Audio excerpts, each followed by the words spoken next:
After Hours Gaming League Week 7 matchup between Factset and Raytheon Space.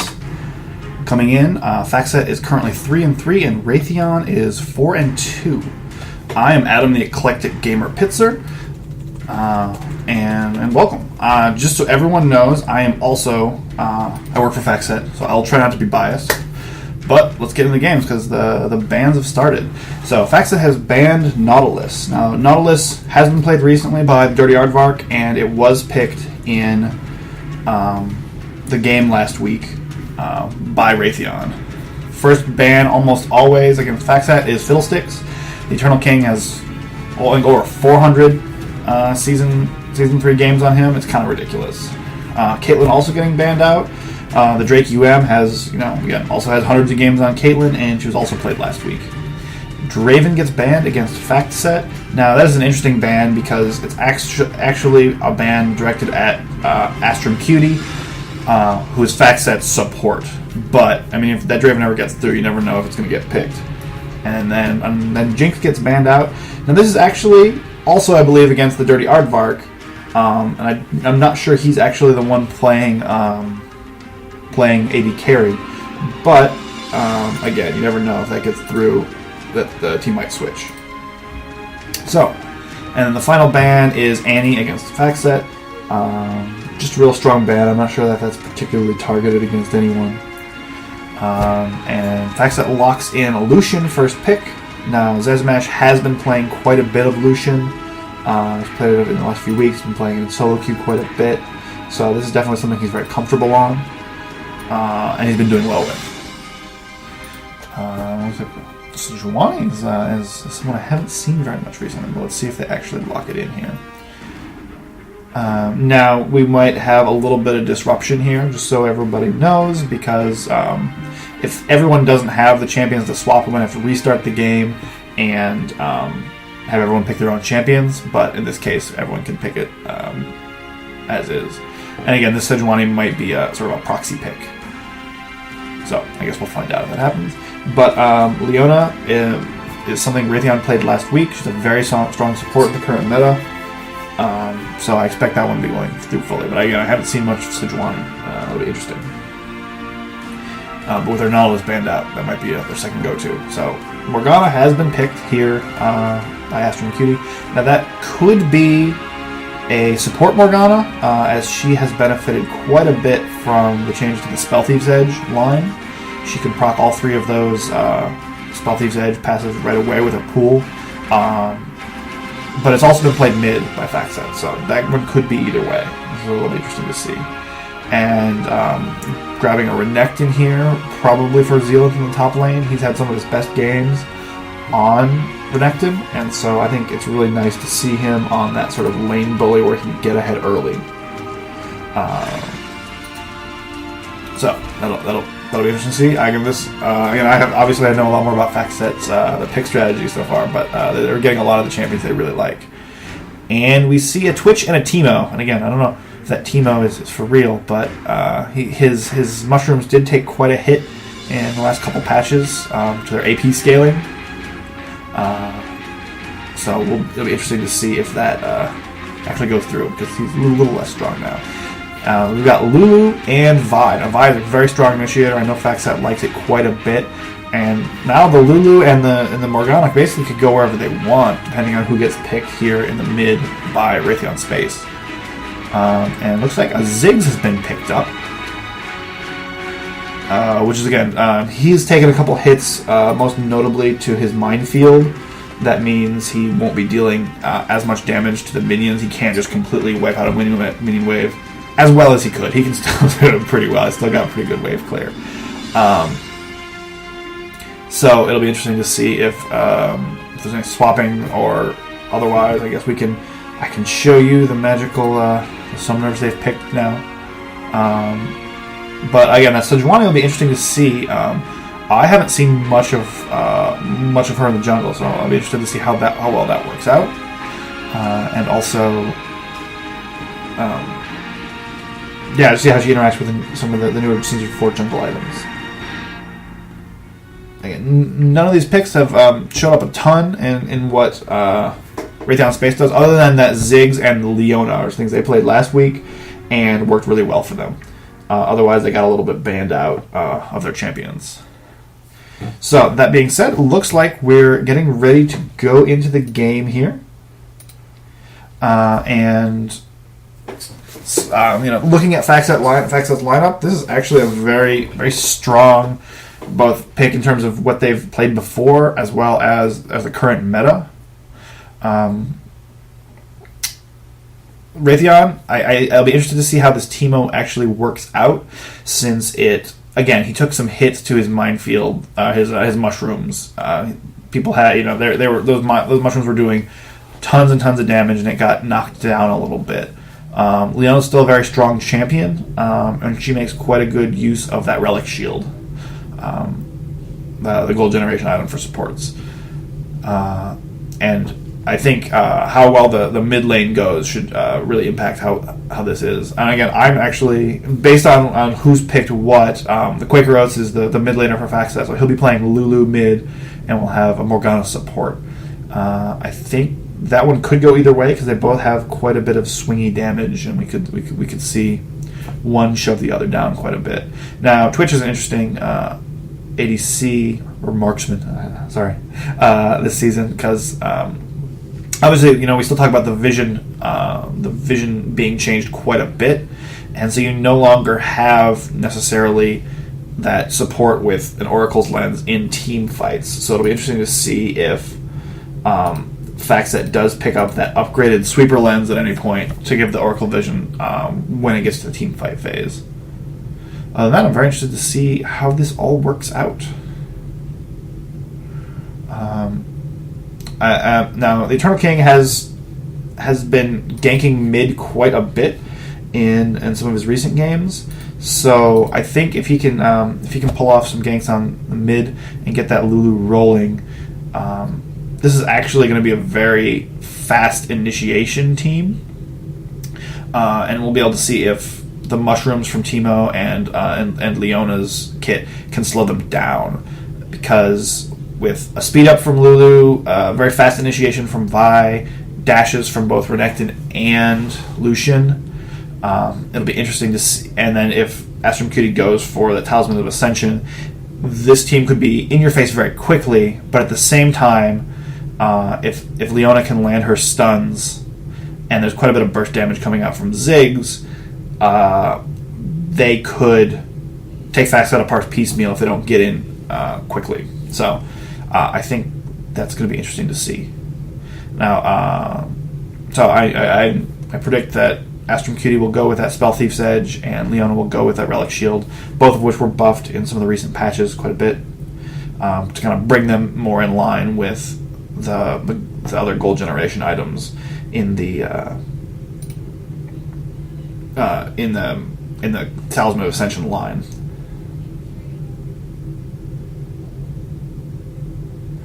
All right, we're getting into game here.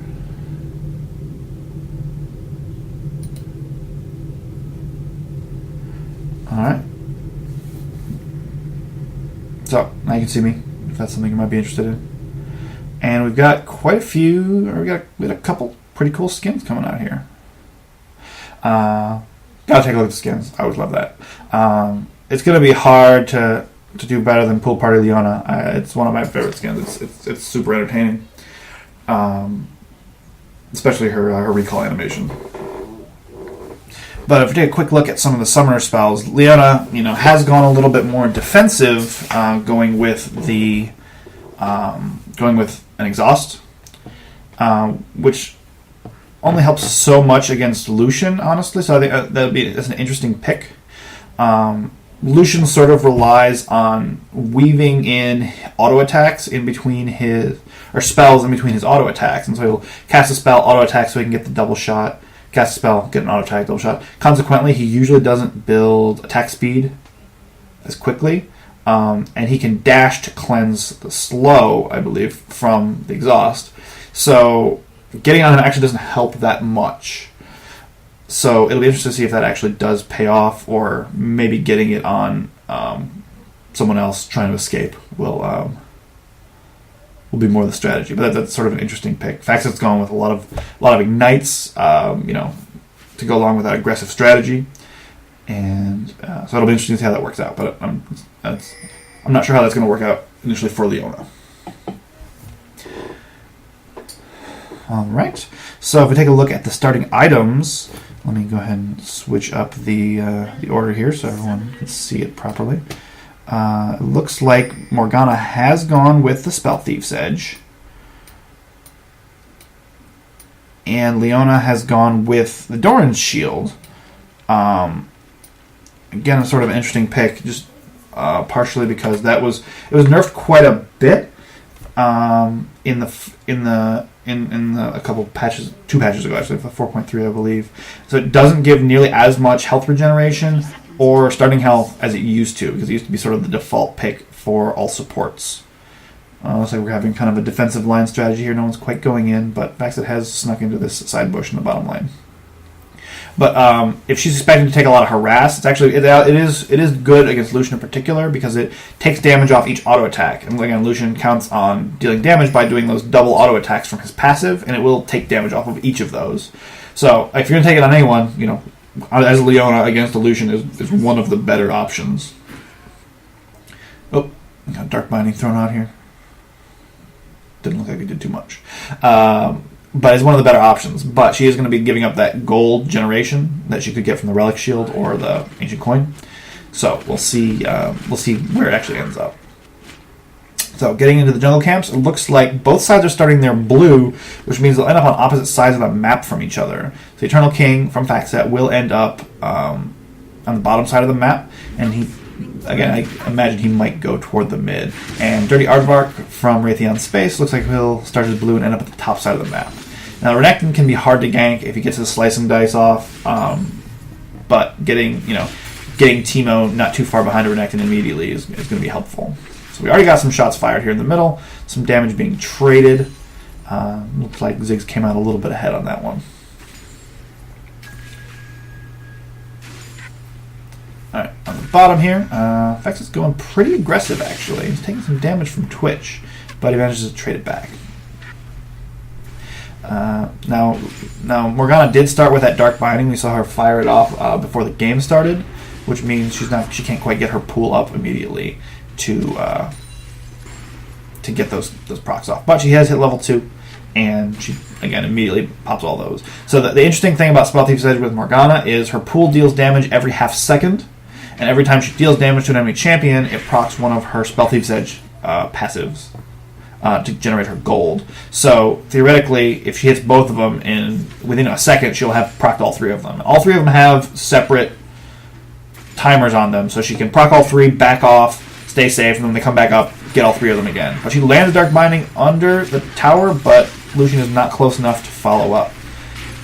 And quite a bit of damage goes back onto Morgana. But Factset is doing pretty well in that trade because you'd rather have the damage be on the ADC. Oh, and it looks like we've got a gank from Zidrwani here in the mid. Oh, and Quaker Rhodes gets quite out, but he still got that Ignite on him. Eternal King might be able to clean this up, and picks up first blood in the mid lane. That was very close for Factset. Lucian's going deep, trying to take Twitch out, and gets second blood. And Lucian pops his barrier and manages to survive that. So going pretty well for Factset here. 1,000 gold lead already, but Zealand on the top lane is taking quite a bit of damage, and he's I'm gonna switch these around here. Got a little mixed up. So and Zealand is actually losing out in CS against Teemo. Now, while Renekton is quite a bit of a lane bully, he looks like we've got the Eternal King moving top. Try to help out Zealand, and they get the Vault Breaker onto Teemo, and he blows his flash, and let's see if they can take him out before he dies. And flash used from Renekton to secure the kill there. So the flash trades are even, and Renekton gets a kill. And maybe he can catch up a little bit in CS here. So he is, again, since he is melee, he's taking quite a bit of harass from that team up. Once he can get a little bit of health regeneration up, he should be in a good place. Eternal King comes back mid, trying to snowball that advantage. Even though Quaker Rhodes took quite a bit, he comes out on top. And it looks like Astrum lands a binding bottom here, and between Lucian's damage and his pool, there's quite a bit onto Leona. So again, things seem to be pushing well for Factset here. They've pushed that gold lead up to 2,000 with their early kills, early 4 kills, and a little bit of a CS lead. Lucian is ahead of Twitch 2-1, partially because of all that damage that got dealt in the very beginning. Twitch had to stay back, and Quaker Oats is ahead of Ziggs there in the mid lane, again, by about 15 now. So both junglers have gone back. The Eternal King on Vi is almost ready with his Spirit of the Lizard Elder, and looks like Sejuani and Dirty Aardvark on Sejuani there is going for the Spirit of the Ancient Golem. Now Renekton has come back up top, getting ready to work on his boots and taking a longsword there, possibly to go toward Ravenous Hydra or even a Cutlass.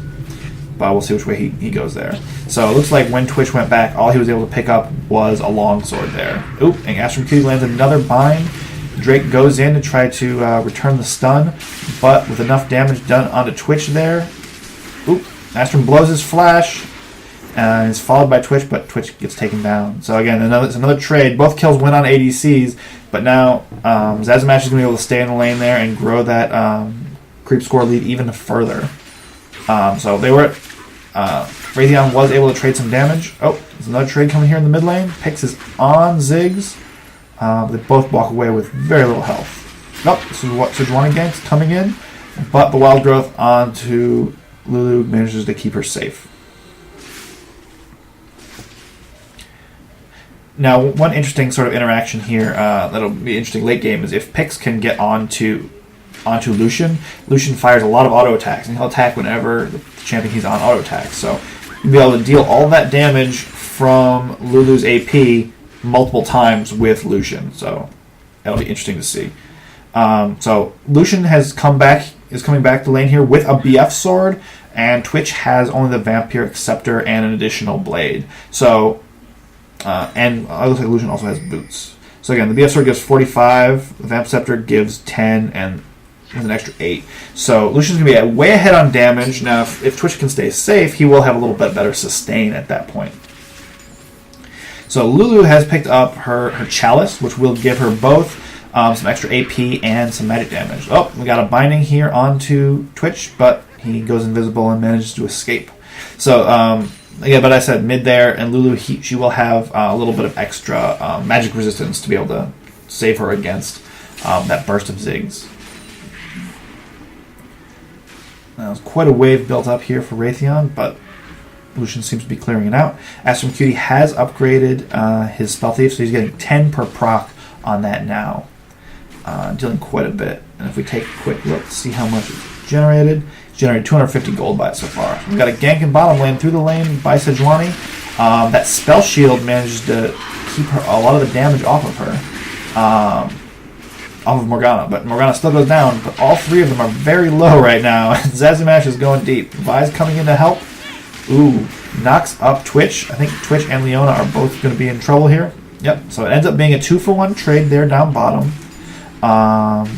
Again, with the AD carry still surviving, and it looks like Sejuani is making it out as well. This might be an opportunity if they want to roam toward Dragon, but looks like the Eternal King is actually just going to go for an invade instead. He's rotating back mid. Let's see if he can get another gank off here on Ziggs. Again, I cannot pronounce that name. I apologize, everybody. So it looks like so Morgana has picked up a pink ward, and the Sightstone has been finished there on Leona, which will also give her a little bit more health. Lucian has not quite finished his Bloodthirster, but he's got that Vampiric Scepter to match the sustain. And Twitch hasn't been able to pick up anything extra to help him out. Looks like we do have a Hex Drinker on Renekton. Oh, landed a binding down bottom on Leona, and she's taking quite a bit of damage.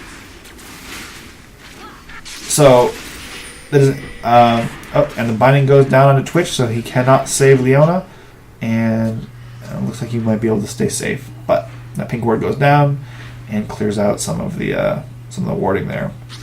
There was an attempted gank top, so Sejuani went top, but backed off on it.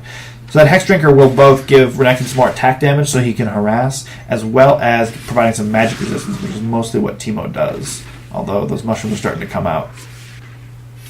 So Zealand should see the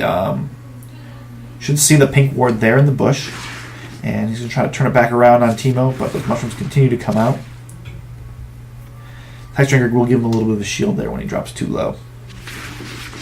And the ultimate is still up on Zealand, and there it goes. So I don't know if he's going to be able to catch Teemo here, but blows the flash, pops the stun. Teemo flashes out with only a little bit left. Looks like Ignite had already been used. Ooh, a deep gank here on Ziggs, and with the Wild Growth, managed to keep her alive. Lulu sneaks out with 300 health. But again, that gank went down, total of 9-2. Looks like about a 5,000 gold lead for this point at Factset. But no towers have gone down. It's quite a few kills, quite a bit of damage, but hasn't translated into much objective control. Oh, full burst there on Twitch, and he goes down. And even the Solar Flare from Leon, I don't think he's going to save her here, especially after the culling comes out. Double kill down bottom, and they should be able to turn that into a tower. Looks like Zealand is also getting some good damage on the top tower, and looks like Vi is coming down bottom to help clear this out, which should most likely translate into a dragon right after that. So if we look at some of these, the CS differences, Factset is up by almost 40 in the bottom lane. Looks like Leona has taken about 10 of it, so it ends up being only about 30, but she's not going to be doing as much with that as Twitch will be. Looks like we've got a little bit of a scrap here up top, and again, yes, they did turn that bottom tower turret and that double kill into a dragon here, the first dragon of the game, coming up right about 12 minutes, and that will grow this gold lead to 7,000.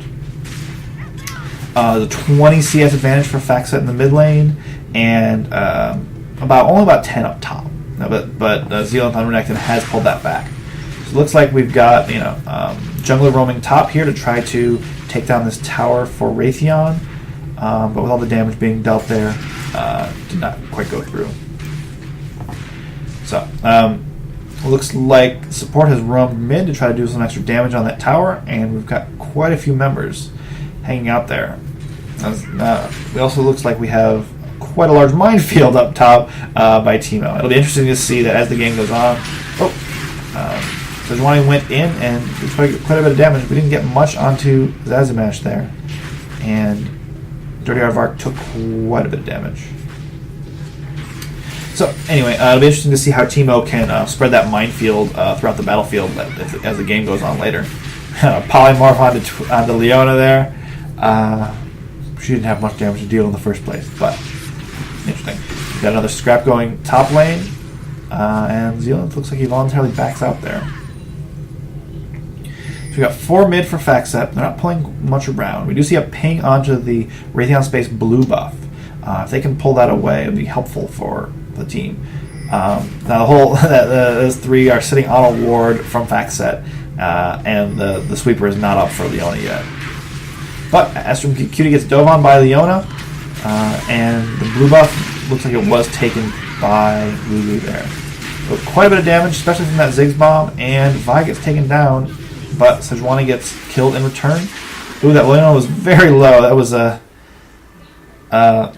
dangerous Zenith blade there. So it ended up being a 3-for-1, and blue buff going to Factset. So I imagine that will, with Dragon not up, that will turn into this mid tower. I mean, Ziggs has quite a bit of wave clear, but not enough to take it by himself. As Zealand simultaneously takes out the top tower as Teemo went back.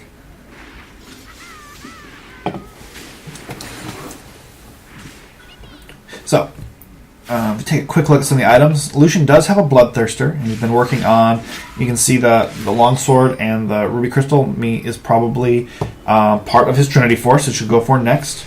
Twitch has not quite finished his Bloodthirster, as he is almost 50 CS behind, 45. Spell Thief's Edge has been upgraded to the Frost Queen's Claim here, and it has already generated here about 600 gold. So, paying for quite a bit of itself. And Leona finds a pink ward hidden here. But it looks like she's also gone for the Midaj's Solar Stealer. With all the kills and assists coming down, that thing should stack up quite a bit. And since they're already snowballing, it's not a bad choice.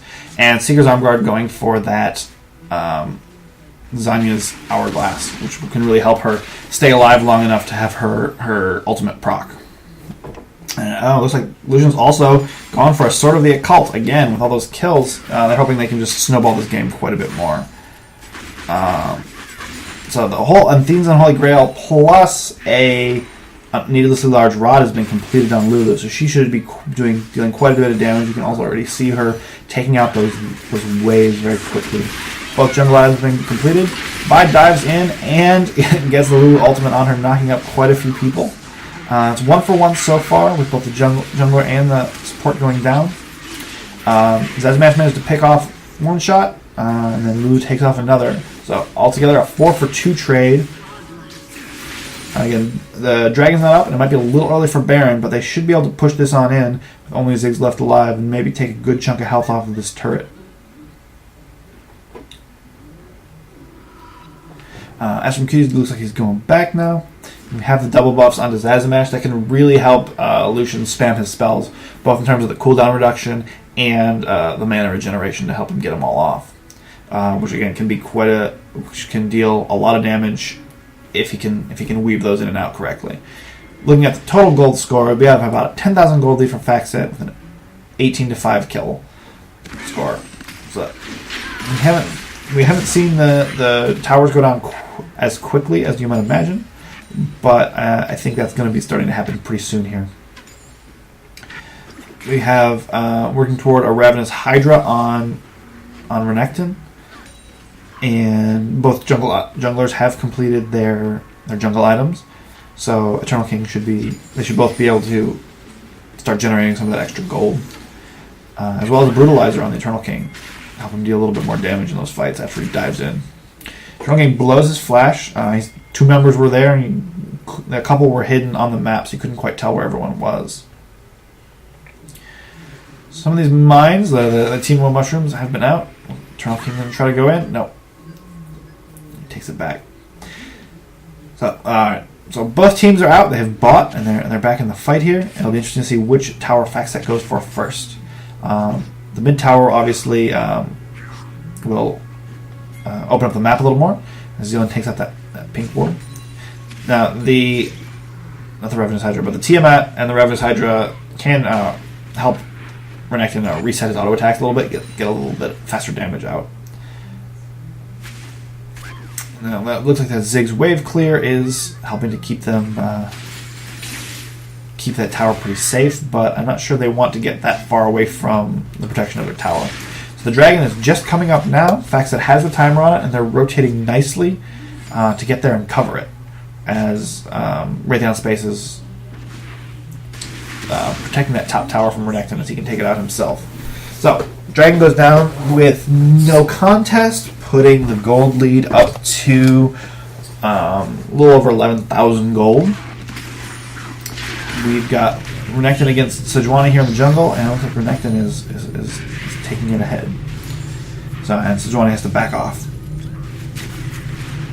Looks like all the buffs are down for now.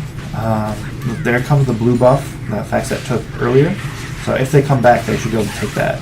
Ooh, Lulu dives in, is polymorphed, and doesn't get nearly enough of her stuns off. It looks like he was polymorphed before she could land her Q stun. But a little too much tower damage, and Vi goes down. Factset's going deep. Zazamash picking up a double kill, in addition to one for Lulu.